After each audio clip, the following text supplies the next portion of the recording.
Lok Sabha election के बाद आज हम लोग पूरे विधानसभा अध्यक्षों के साथ आज गोकुल कृष्णा आश्रम पूर्णिया में एक बैठक किया गया। उसमें विस्तार से ये चर्चा हुआ कि कौन सा विधानसभा में कितना कांग्रेस को समर्थन मिला। एक तो उस बात पे हम लोग चर्चा किए। दूसरी बात ये रहा कि 24 तारीख को हम लोग विधानसभा घेराव करने पटना जा रहे हैं। उसमें अभी हमारे बीच 6 विधानसभा के अध्यक्ष आए हुए हैं। सब अपना अपना योगदान दे रहे हैं कि हम कितने आदमी के साथ वहाँ पटना जाएंगे, कैसे जाना है, क्या करना है, उसी विस्तार पे आज हम लोग सब बातें रखे हैं। तीसरी बात, हमारे एक आयुष भगत जी हैं, बनमनकी के रहने, आयुष मिश्रा जी सॉरी बनमनकी के हैं, ये प्रदेश सचिव का पद मिला है, ये भी हमारे बीच आए हुए हैं युवा कांग्रेस में। और हमारे ज़िला में करण यादव जी हैं और अशफाक भाई है, शहबाज खान है और बाकी विधानसभा अध्यक्ष शाहनवाज भाई है, दिलखुश है, वो तौसीफ है, सारे यहाँ पे हम लोग उपस्थित हैं। मेन मुद्दा ये रखा गया कि 24 तारीख को विधानसभा घेराव करने जाना है। जैसा कि आपको पता ही होगा, पिछले मंथ हम लोग दिल्ली मतलब संसद घेराव में गए थे, आप लोग न्यूज़ मिला ही था। पूरे भारत से संसद घेराव में हम लोग गए। भारत सरकार के विरुद्ध हम लोग अच्छा खासा वहाँ पे प्रोग्राम हुआ दिल्ली में। उसी के रिगार्ड में आज हमारे बिहार प्रदेश के जो अध्यक्ष हैं शिव प्रकाश गरीबदास जी, उसके नेतृत्व में विधानसभा घेराव होने जा रहा है 24 तारीख को। वही सब को बातों को चर्चा होते हुए उसी की तैयारी के लिए आज हम लोग यहाँ पे बैठक रखा गया है। जी धन्यवाद। ऐसे क्या समस्या आ गई कि आप लोगों को बार बार विधानसभा घेराव? समस्या बिहार में बेलगाम अपराध, बढ़ते कानून है ना, बिगड़ते कानून व्यवस्था, ठीक, और आए दिन कोई भी पेपर होता है बिहार में और पूरे भारत में, ठीक, वो पेपर होता है तो कैंसिल हो जाता है, पेपर लीक हो जाता है। तो सरकार चला नहीं पा रही है, नीतीश कुमार से बिहार नहीं चल पा रहा है। तो इसी को देखते हुए युवा कांग्रेस की टीम पूरे बिहार प्रदेश में 24 तारीख को विधानसभा घेराव करके ये चुनौती देने का काम करेगी कि अगर आपसे सरकार नहीं चल रहा है डबल इंजन का, तो आप इस्तीफा दीजिए और कांग्रेस गठबंधन जो इंडिया गठबंधन की है वो सरकार बनाने के लिए सक्षम है। जो भाजपा के नेता हैं, कई नेता कांग्रेस के संपर्क में हैं, जेडीयू ख़त्म हो चुकी है। आप अभी उपचुनाव में जेडीयू की स्थिति आप रुपौली में देख चुके हैं। तो बिहार बहुत बदतर स्थिति से गुजर रहा है, युवा बेरोजगार है, आए दिन एक पुल गिरता है इस बिहार में और उस पर नीतीश कुमार कुछ नहीं बोलते हैं। युवा बेरोजगार है, 93% अनएम्प्लॉयमेंट रेट है बिहार का भी। जब से इंडिया गठबंधन की सरकार थी उसके बाद से एक भी नियुक्तियां नहीं मिली है, एक भी पेपर नहीं हो पाता है। तो उसी को मद्देनजर रखते हुए पूरे बिहार के तमाम ज़िलों से विधानसभा घेराव 24 तारीख को करने के लिए आज उसी संदर्भ में पूर्णिया गोकुल कृष्ण आश्रम पे हमारे जिला अध्यक्ष शेख सद्दाम के नेतृत्व में एक मीटिंग रखा गया कि यहाँ से कैसे और किस स्थिति में बिहार विधानसभा घेराव होगा।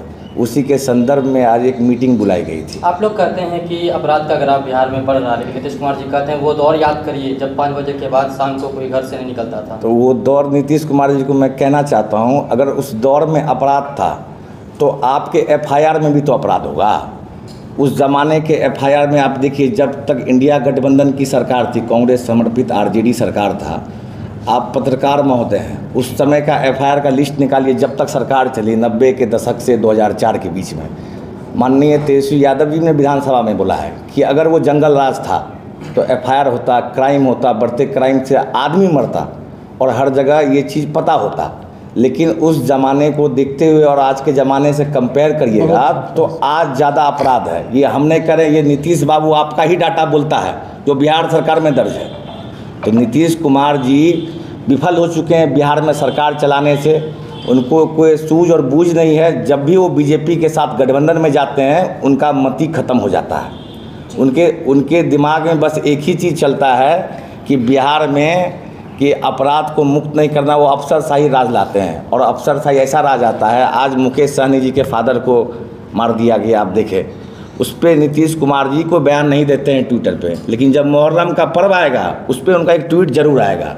बिहार में पुल गिरेगा उस पर कोई बयान नीतीश जी नहीं देते हैं, लेकिन कोई त्यौहार आएगा उस पर नीतीश जी उस पर बधाई देने के लिए आ जाते हैं। तो बिहार का युवा, बिहार का गरीब वर्ग, बिहार का दलित महादलित, बिहार का अति पिछड़ा वर्ग, सब जाति बिहार में नीतीश कुमार से परेशान है।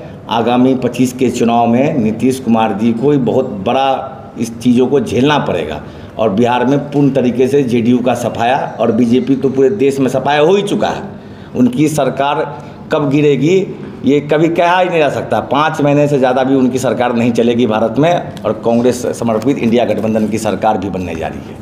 आपने रुपौली उपचुनाव की बात करी, अभी वहाँ पर जो है वो स्वतंत्र रूप से जीते हैं शंकर सिंह, और अब उन्होंने ये एक इंटरव्यू में कहा कि मेरा समर्थन नीतीश कुमार जी के साथ है। तो आप क्या समझते हैं इस बारे में कि जदयू को वो समर्थन दे रहे हैं, और जब राजद में गई बीमा भारती, क्योंकि वो जदयू से थी तो 25 साल से वो जीतती रही, अब राजद में जाने के बाद उनकी हार हुई है, तो इस बारे में क्या कहना चाहेंगे? देखिए, मैं एक ही बात कहना चाहता हूँ, जो भी आदमी आज जेडीयू ज्वाइन कर रहा है या कर रही है, ठीक है, वो ये इतना समझ ले कि पूरे बिहार का युवा जो 75% से ऊपर युवा बेरोजगार है, ठीक है, वो आपको कभी नेता नहीं मानेगा। तो अगर आप निर्दलीय हैं तो इसलिए आपको नेता बनाया गया हुआ। जिस दिन आप पार्टी ज्वाइन करें जेडीयू या बीजेपी, उससे पूरे हिंदुस्तान खपा है। बढ़ती बेरोजगारी, बढ़ता अपराध पे लगाम नहीं डाल पा रहे हैं अफसरशाही रवैया से।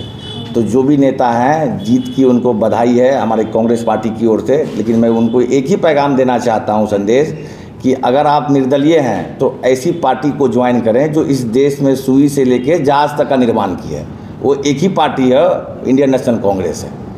बाकी आपकी इच्छा है, आप स्वतंत्र लड़ें, आप जीते आगे, और भी आप अच्छे से सक्रिय राजनीति करें। इसके लिए पूरी यूथ कांग्रेस की टीम उनको बधाई देती है। धन्यवाद। एक सवाल लेंगे, अभी सोशल मीडिया पे चल रहा अमित शाह जी का, कि उनका कहना है कि जो कांग्रेस पार्टी है वो भ्रष्टाचारियों के साथ है, जिसमें JMM जो पार्टी है वो भी उनके साथ सम्मिलित है। अमित शाह जी को एक ही चीज़ कहिएगा, उनका लड़का है जैसा, उनका क्या क्वालिफिकेशन है कि BCCI का अध्यक्ष बनने का, वो भ्रष्टाचार पे नहीं जा रहा है। और जहाँ तक आप पत्रकार महोदय JMM पार्टी पे बोले हैं, JMM ऐसी पार्टी है जो जय जोहार बोलती है।